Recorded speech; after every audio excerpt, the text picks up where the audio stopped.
Welcome to the Mind Chimp podcast.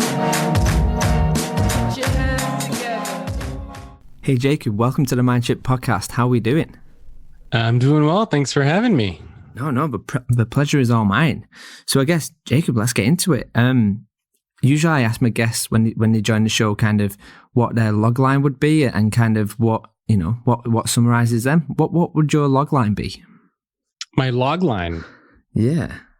What is a logline? I guess a logline is in movie terms, it's kind of, the punchline, what sells the movie. Or maybe it's just, maybe it's something what summarizes you, maybe. Oh man, what summarizes me? This is a tough one. I suppose there are a lot of things that summarize me. I'm a very competitive person. I'm a curious person.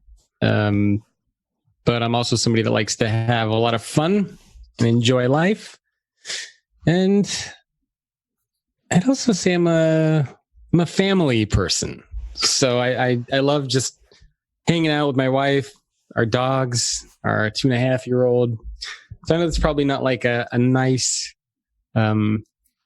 easy flowing sentence together, but I suppose that would be a good summary of me. No, that's a great summary. So I guess kind of, I tend to ask my guests when they come on, way back when you was at, maybe 4 or 5 years old, and my teacher would say, Jacob, what do you want to be when you grow up? What would you say? I really wanted to be a trolley car driver. Okay. I know this sounds weird, but, like in San Francisco, they have those old trolley cars, or even places like Australia, they have those little trolley cars. And I loved all the buttons and little gadgets that they could pull. Or I wanted to be a trash truck driver as well, because I loved all the little buttons and gadgets that they had in their trucks. So those were some things that came to mind when I was a kid. Awesome. It sounds like curiosity was a big part of your childhood by the sounds of things. Yeah, either that or buttons. One of the two. So I guess, my listeners will undoubtedly be subscribed to your podcast and whatnot, and we'll get into that shortly. But I thought what I might do, if I can throw out some words and you tell me kind of what comes to mind with these words, maybe. And it can be a gut feeling. So the first one, employee experience. The word that comes to mind is essential. Okay. Culture. Leader. Learning and development. HR. Okay. And the last one,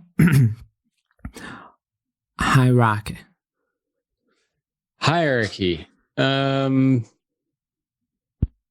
Destruction. Oh, nice. Good choice. So I guess, for maybe the 1% of my guests who kind of don't know who you are, maybe you could give us a bit of a whistle-stop tour of kind of where you've come from to kind of where you are right now and the stuff, what your life looks like, I guess. Sure. So I am an author, I'm a speaker, and a trained futurist. So I went to the University of Houston and received my professional certification in foresight. And I also studied economics and psychology at the University of California, Santa Cruz, way before that. And basically, I got into all the stuff that I'm doing now is because I had bad jobs working for other people. And so through having these terrible jobs working for others, I eventually set off on my own. And 15 years later, here we are.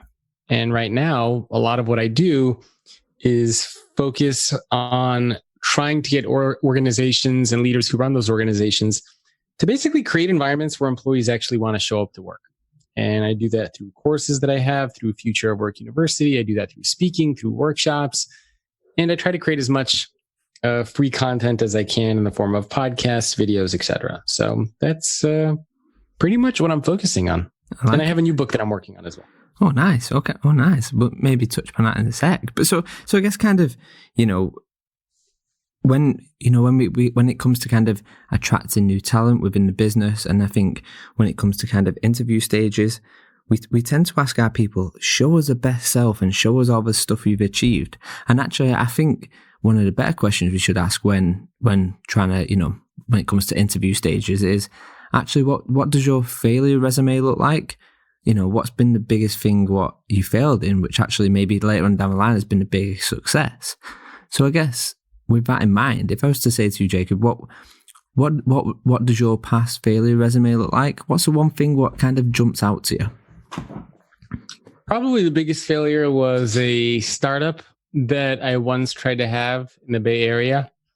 And it was, interestingly enough, this is now like a I don't know if it's $1 billion company yet, but it basically had the idea to create something like Nextdoor before Nextdoor was Nextdoor, which is basically a social network for people that live in certain neighborhoods or cities or buildings. So we had this idea to create basically what Nextdoor is now. And so for people that are not familiar with Nextdoor, it's basically a social network that is divided up by neighborhoods. So for example, if you live in a particular neighborhood, or if you live in like a large condo building or an apartment complex, you would have your own version of Nextdoor. And all the members there are just people who are either in your building or who are in your neighborhood. And so you guys can share information and get to know each other and ask questions, all that sort of stuff. But it's not like a public network for everybody. It's sort of like it's a private neighborhood group.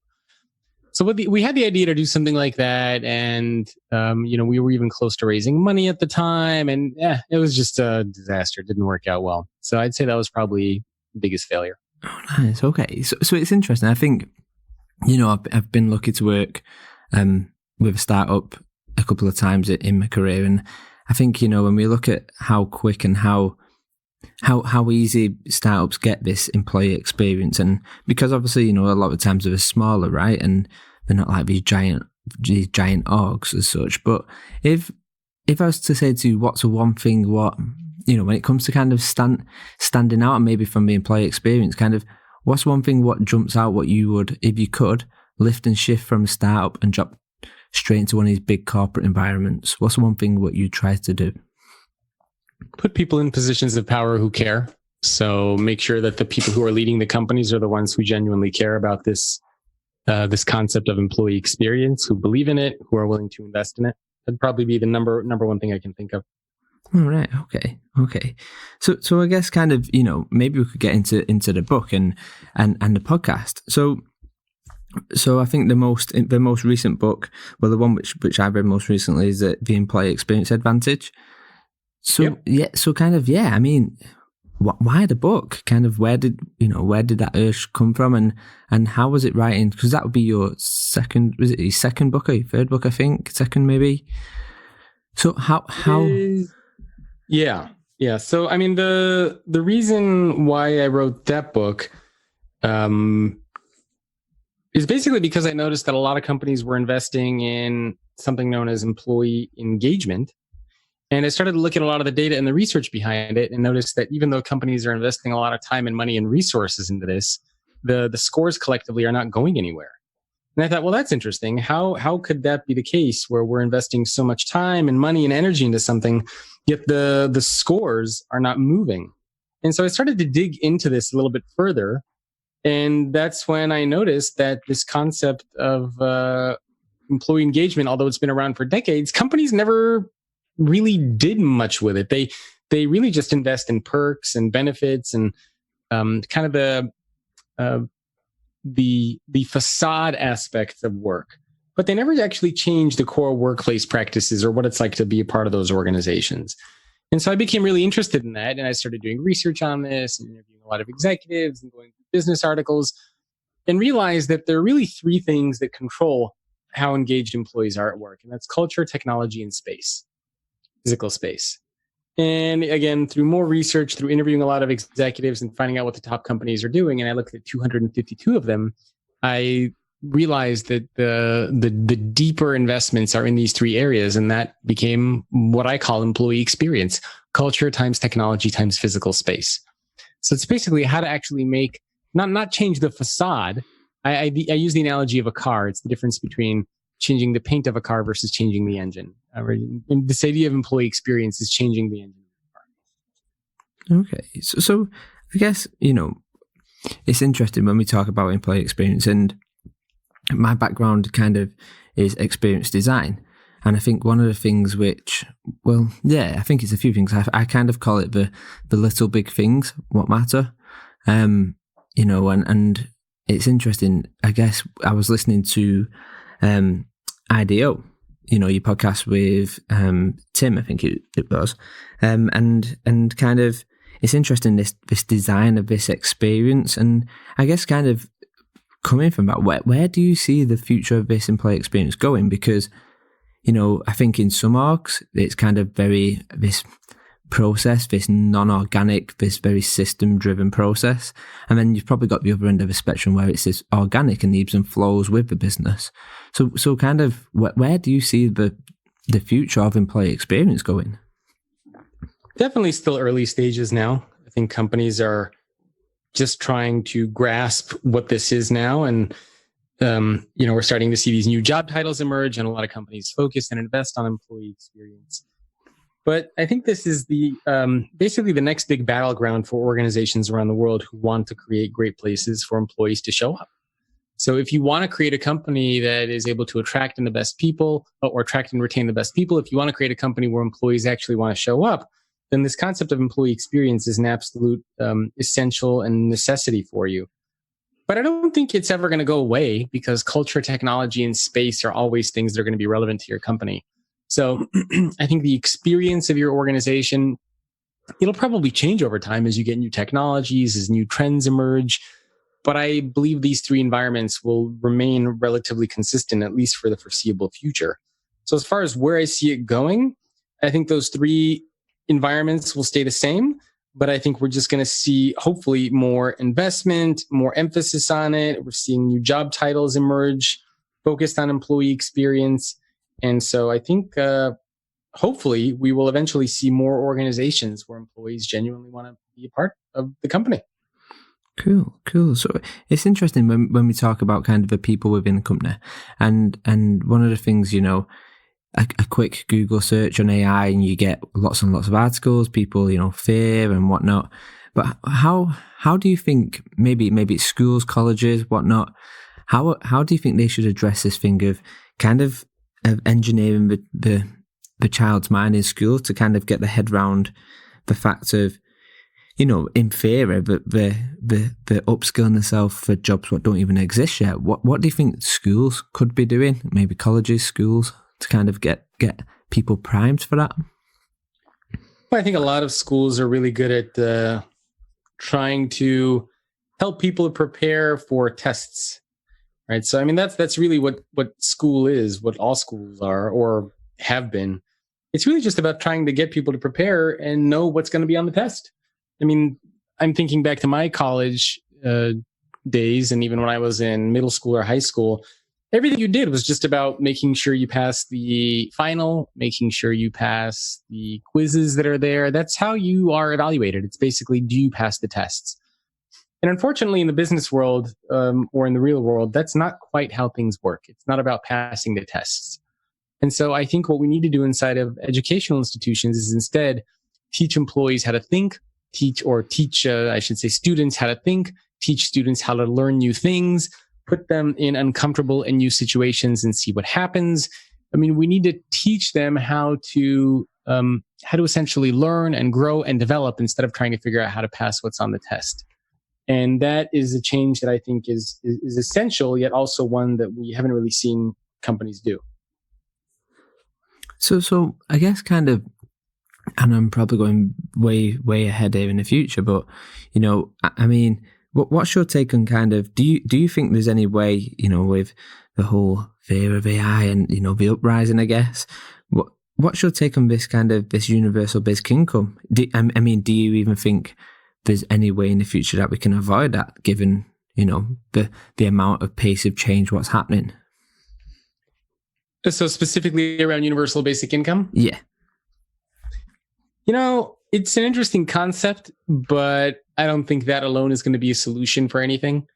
You know, if you don't make any changes at all and you all of a sudden just start giving people free money, I don't think that's going to do anything. I think universal basic income could be one potential ingredient in the solution soup, so to speak. But just giving people free money, I don't think is going to do much. You know, I think a couple experiments have been running. I believe there was one in Europe, and they found that the effective universal basic income, I don't think did much there. I think there are a couple experiments also happening in the United States in various areas, which I haven't seen the results of those experiments yet. It's an interesting concept. It's an interesting idea. I wouldn't throw it out automatically, but I also wouldn't rely on it as the kind of the silver bullet solution that's going to fix all of our problems. Yeah, I think there's a massive potential behavior change piece. What will need to happen for that, for that to kind of go ahead and be successful.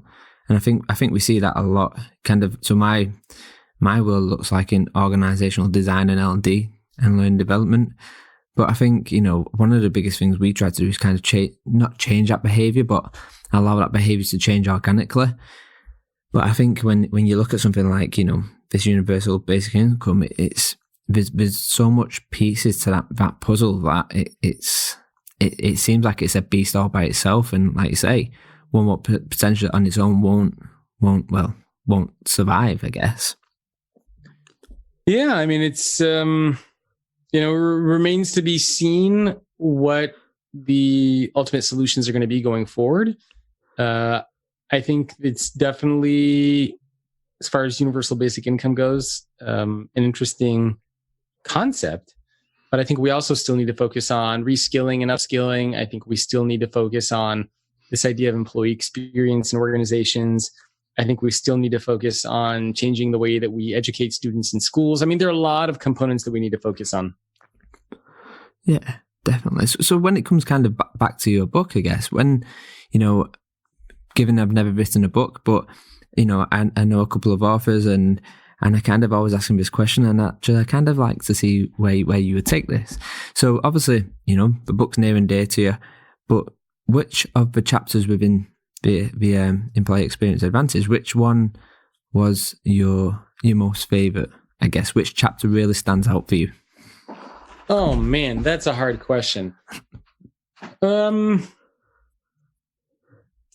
one chapter in there. I don't think it stands out. I think it's like kind of a summary. There's one chapter in there where I basically have a couple charts and graphs around how to evaluate what stage your organization is in when it comes to employee experience.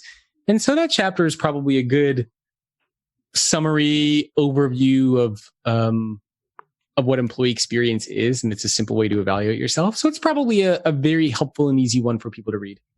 Okay. And then I guess the flip side, which was the most challenging? And, the most challenging maybe it's to write, or maybe it was challenging personally for you, given, your background and whatnot. But which chapter was probably the most challenging for you to write? I don't know. The book was based on data and research. So probably the hardest part for these books is just kind of going through all the data and the research and telling compelling stories around it.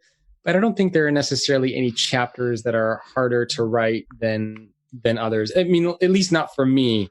I've never, for example, written a book and thought, oh man, there's just this one chapter. I can't figure out how to do it or what to say or what to write. The entire book is hard, to be honest. It's good. It's good. And I highly recommend anyone who hasn't, to take the time out and read that book. I think it was a fascinating book. I end up getting it twice, actually. I bought it and then I ended up going with the audiobook as well. So, oh, well, I appreciate that. Hey, no, it's the least I can do, right? It's the least I can do. So kind of, I kind of, these questions kind of ping around a little bit, and it's kind of, and that's the idea, right? Some of it is kind of just to get you thinking on your feet. But if I was to say to you, how would you explain what you do to a 5-year-old? How would you approach that?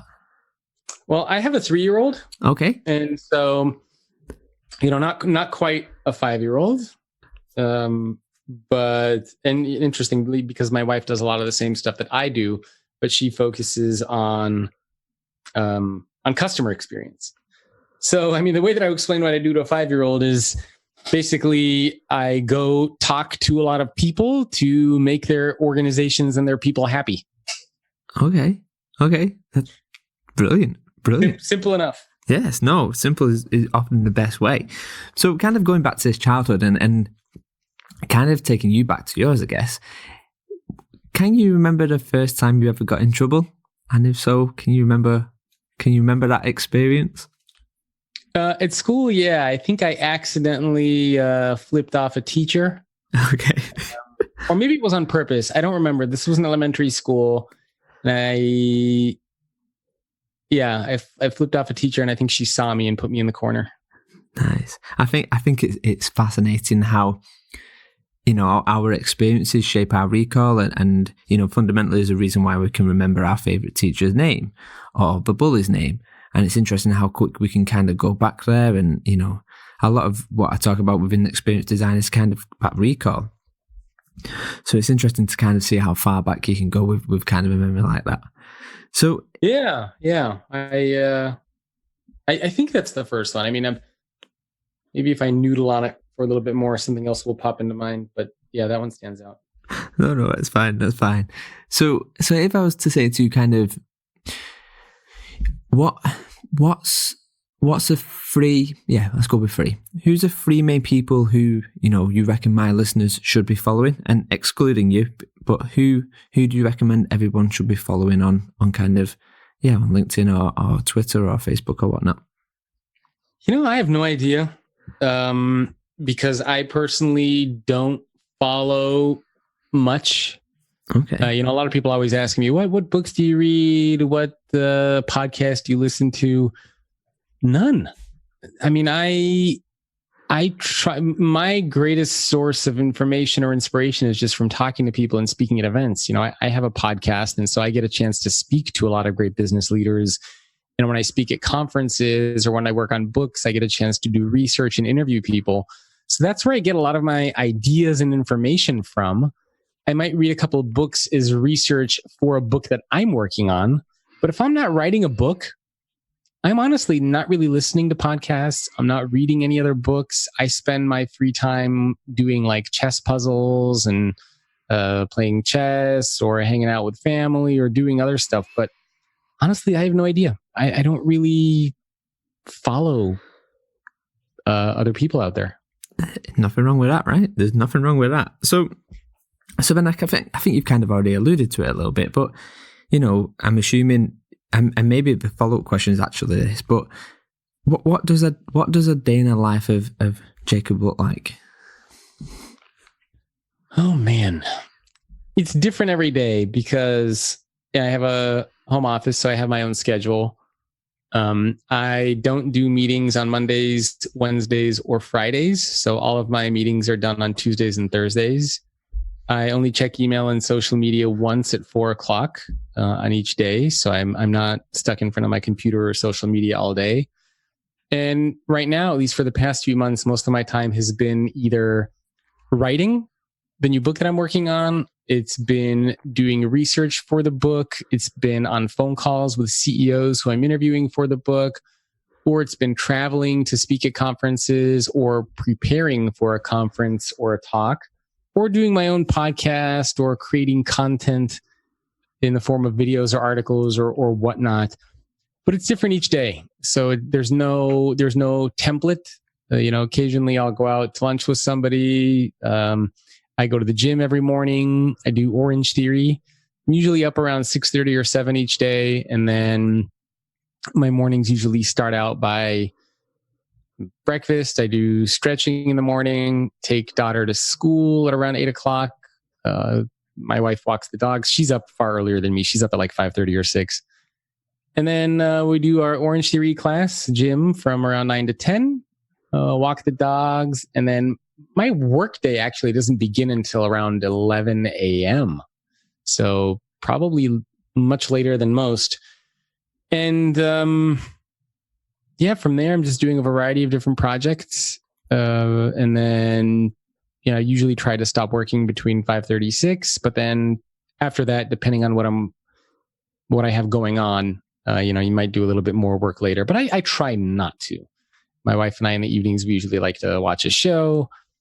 So we like to just kind of hang out, chill out, relax. But again, every now and then something does come up. If you have a big speech or a big deadline, you might finish up work. But we try to do that after our daughter goes to bed. Oh, nice. Okay, so Orange Theory, what's that? That's new to me. Yeah, I've tried. So I'm a big health and fitness enthusiast, and I've tried all sorts of different workouts, CrossFit, and just working out myself at the gym. And my wife's been doing Orange Theory for a while, and I recently started doing it a couple months ago. And it's so think of CrossFit, but much more focused on high intensity interval training, not so much on Olympic powerlifting, but more on stamina, endurance, strength training as well. But it's a lot of high intensity interval training. So you're mixing between running, between being on the rower, between doing floor exercises, and your heart rate is consistently up. So, in a 55-minute class, I burn anywhere from 700 to 900 calories. So it's much more than I would do on my own. So it's fun. I like it a lot. They play loud music in there, so I enjoy it. Sounds awesome. I'll definitely look that up once we're done. So it's a good workout. Yeah, it sounds it. I used to do CrossFit way back when, a good couple of years ago. I snapped my ACL in my leg, and then I kind of bowed out of CrossFit. I know a lot of people that got hurt in CrossFit. Not to say that like CrossFit is bad. It's just not for me. I'm not trying to become big. I'm not trying to necessarily lose weight. So for me, I'm much more interested in the high intensity interval training, being, definitely maintaining strength, but having more of that endurance and stamina. Whereas CrossFit is, I think, much more about kind of strength, powerlifting, Olympic weight training, that kind of stuff. And for me, it's not as relevant, just because, I also don't want to get hurt. Yeah. For me, somebody that travels a lot and speaks a lot, too many stories of people hurting their ACLs, pulling their back, tearing shoulders. And I'm like, it's just not something I'm interested in. No, definitely. Yeah, I think, CrossFit got me in great shape, but, I think there was a bit of a tear there beforehand anyway, to be honest. So kind of, if I was to ask you, and maybe, this is actually good. And so let's say you have a stadium and 1 million people is going to come out of the stadium, and it's 1 million CEOs. And as they walk out the stadium, they're going to see a billboard.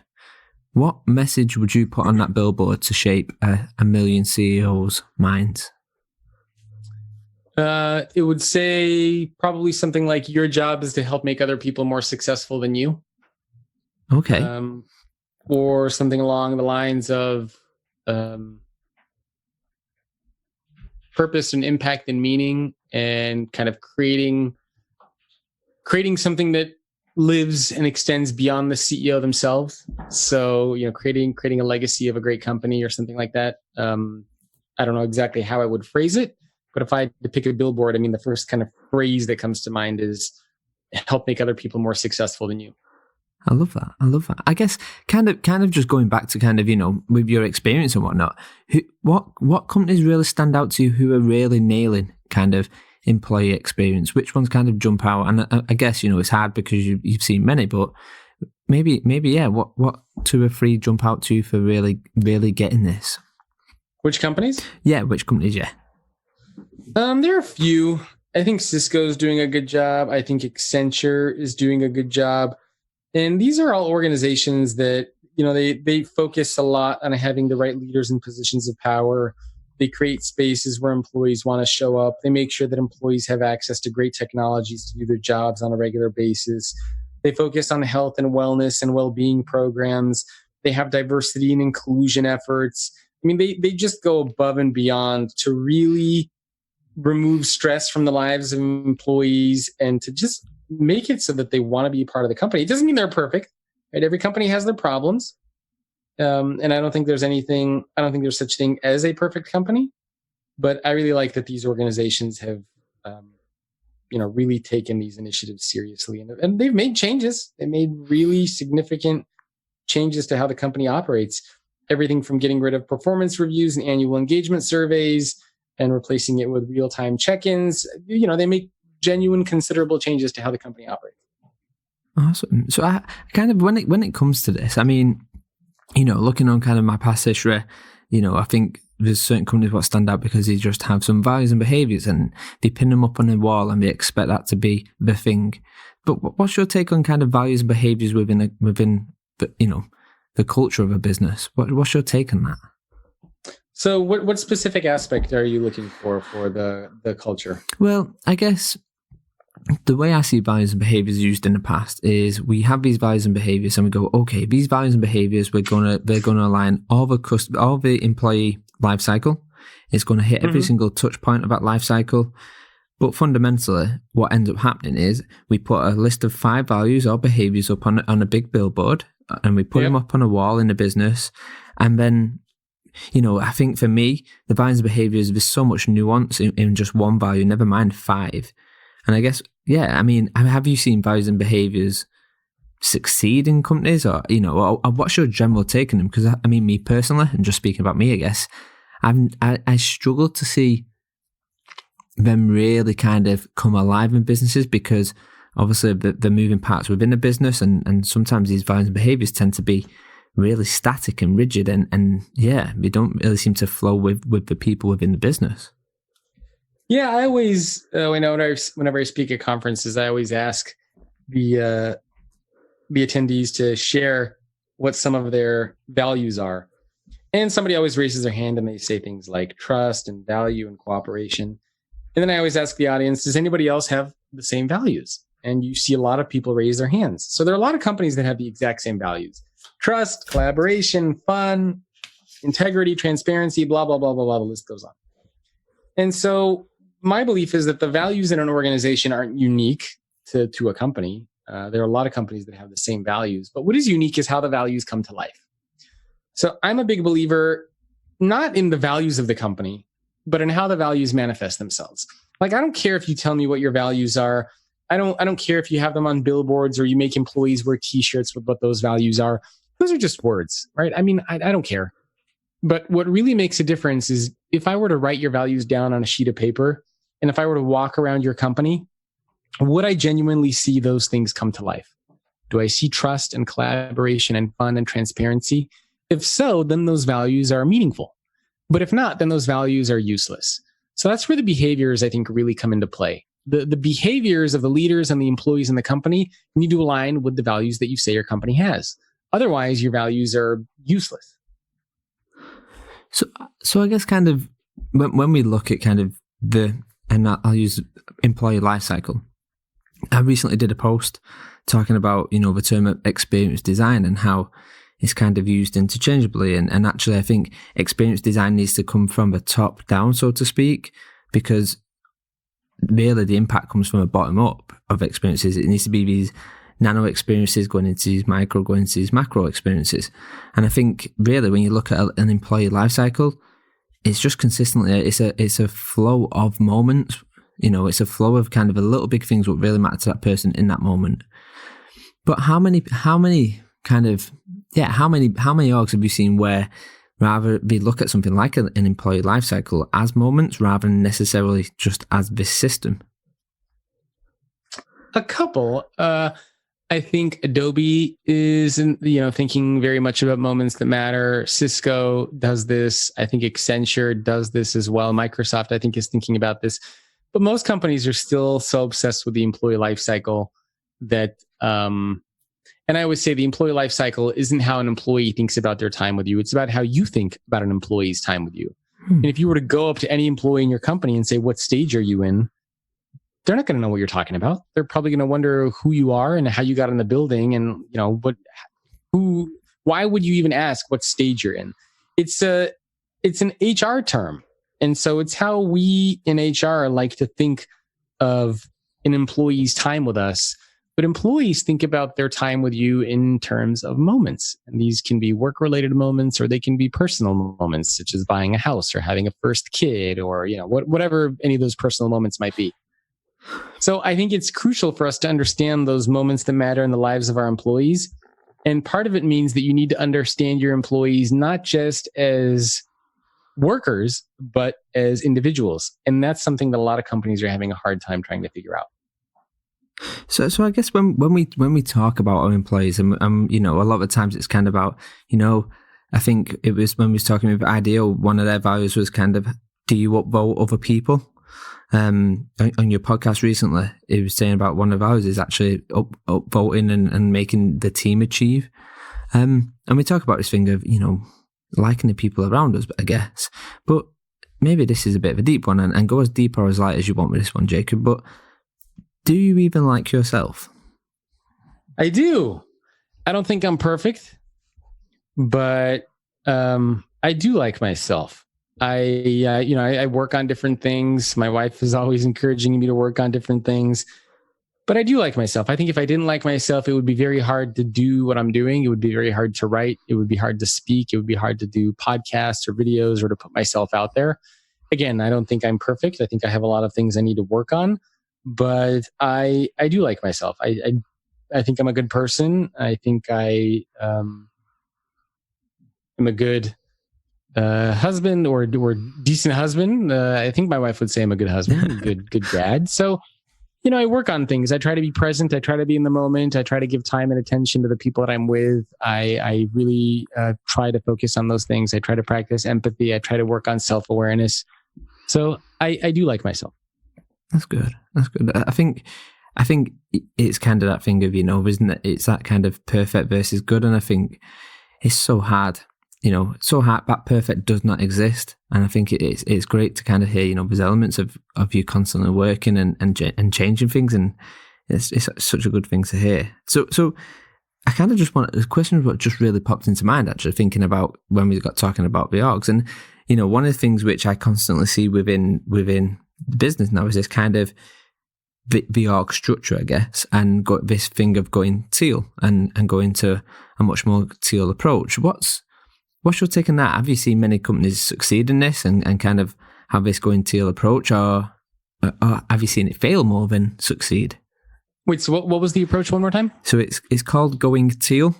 So it's about kind of moving from this lone wolf approach of a business going right up to this, rather than having this kind of hierarchy of one person with the power, it goes to this, people have the power who want the power. There's no middle management or anything like that. Not practical or scalable. There have been a lot of different concepts and ideas that have emerged, whether you look at holacracy, whether you want to call it a teal organization, regardless of what you want to call it. And you can always find a couple examples of organizations that represent that kind of a model. And these are usually organizations who either started that way or organizations who are smaller. But if you go into an organization that has thousands of employees, and Zappos tried to do this. Zappos tried to embrace holacracy. Medium, the blog publishing platform, tried to embrace holacracy. And this isn't meant to be that these structures are bad. I just think for larger organizations, it takes too much time and too much effort and too much cost to be able to make these realistic and scalable structures. And when you consider that, if you were to make sure that nobody left the company, right? So Zappos, would they have 1,500, 2,000 people? If nobody were to leave the company and you were to say, look, everybody, you're forced to stay here for 3 years while we go through this transition, maybe it would work. But in addition to going through this transition, you also have employees who are coming and going. You have new managers, you have new leaders. Some are leaving, some are joining the company. Employees, it's just too much. So as much as these structures might sound appealing, I don't think they are practical or realistic, especially for larger companies. And in fact, the organizations, many of them who have tried this, have abandoned these efforts for that exact reason.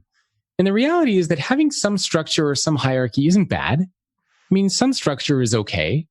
So I think what is far more realistic and practical and scalable is to flatten out the hierarchy, improve communication and collaboration, make it two-way, remove this idea of this pyramid where only the people at the top have the decision-making power, but flatten it as much as you can and have some structure. That is more practical and more scalable. And if you look at some of the world's leading companies, whether you look at an Accenture or LinkedIn or Facebook or Microsoft or whoever you want to look at, they've all embraced this approach. They don't get rid of their traditional structure and go teal or embrace holacracy or do anything like that. They make significant changes, but they're not restructuring everything entirely. Because I think at the end of the day, that causes too much chaos for larger companies. These processes take oftentimes years. I think Zappos was on this journey for 2-3 years before they abandoned it. And that's a company of 1,500 people. What is this going to look like for an employee base of 10,000 or 50,000 or 100,000 or 500,000? I mean, this is just an unrealistic thing to expect organizations to embrace. So I think a lot of these concepts are more theoretical than they are practical or scalable, especially at the larger organizational level. Again, it doesn't mean there aren't things that we can learn from them to try to apply in bigger companies, but I don't think it's realistic to expect that, for example, IBM or Pepsi or any of these other organizations out there are going to embrace holacracy or go teal or do anything like that. They might get inspired by some of these ideas and take bits and pieces and learn from them, but they're not going to go full on with any of these structures, at least not from what I've seen. So kind of, if we have, there's potentially some of my listeners will be, grads, apprentice and stuff. And maybe we've got a listener on who kind of wants to be the next Jacob, and they want to drive impact and kind of make an impact in their world.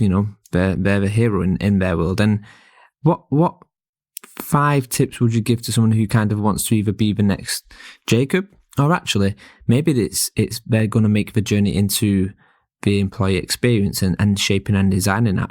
What 5 tips would you give to that person? Well, you start. I mean, that's it's.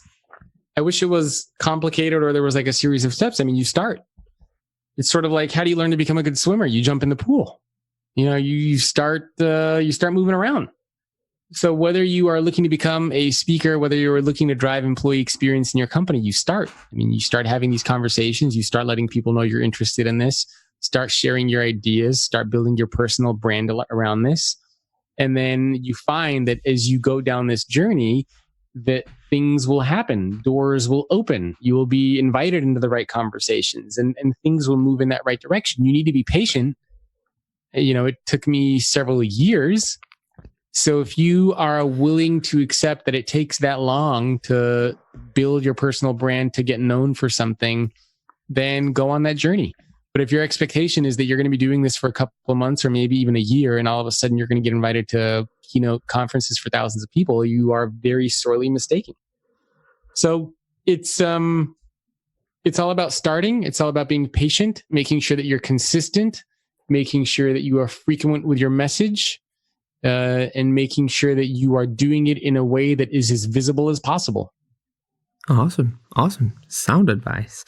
So kind of, I just thought we could touch upon a little bit on the new book, and obviously be mindful of, what you can and what you can't share right now. But yeah, maybe you could share a little bit on kind of how that journey is right now and what the book's shaping to be, or what, I think I seen recently on Twitter, there's a bit of a call out for, CEOs potentially to get in touch, but maybe you could share a little bit on that. Sure. So the book is almost done. I've written around 64,000 words so far. My goal was 60,000, so I'm already far, far beyond that, and I'm likely going to get past 70,000. And the book is really exploring the future of leadership. So what is it going to take to be a leader in the year 2030 and beyond? And the book is based on interviews I did so far with 130 CEOs. I'll probably do a couple more before the book is done. And it's also based on a survey that I did in partnership with LinkedIn, where we surveyed almost 14,000 employees around the world. So 130 CEOs, 14,000 employees, and I have all that data and research that's going to help me figure out what is it that we need to do as organizations and as individuals to become great leaders over the coming years. So if you want answers to that question, that's what the book is going to be about. Oh, sounds good. I hope so. I think one of the biggest things which I like about your books is your approach to it. Kind of, you mentioned the data's, shaping that, and kind of you're figuring the data out and looking at the trends and the analysis of it. And I think one of the things which I see when designing leadership, in the past, I think there's a massive assumption businesses make around, because the person's great at the job, they're going to be great in leadership. And that tends to be, a big mistake. So, maybe this is more about the selection process of a leadership. But yeah, I think your book's going to be fascinating, because I think you're going to be coming at this from a completely different angle to that. And by the sounds of it, It seems like it's free flowing, and I'm really looking forward to this book. Actually, it sounds awesome. I hope so. That's the idea. We'll see. So maybe kind of wrapping up a little bit now, Jacob, because I want to be mindful of your time. And right at the beginning, I kind of said to you, what did you want to be when you grew up? And as you kind of already mentioned, we never truly grow up and we're constantly developing. So if I was to say to you now, Jacob, what do you want to be when you grow up? What would you say now?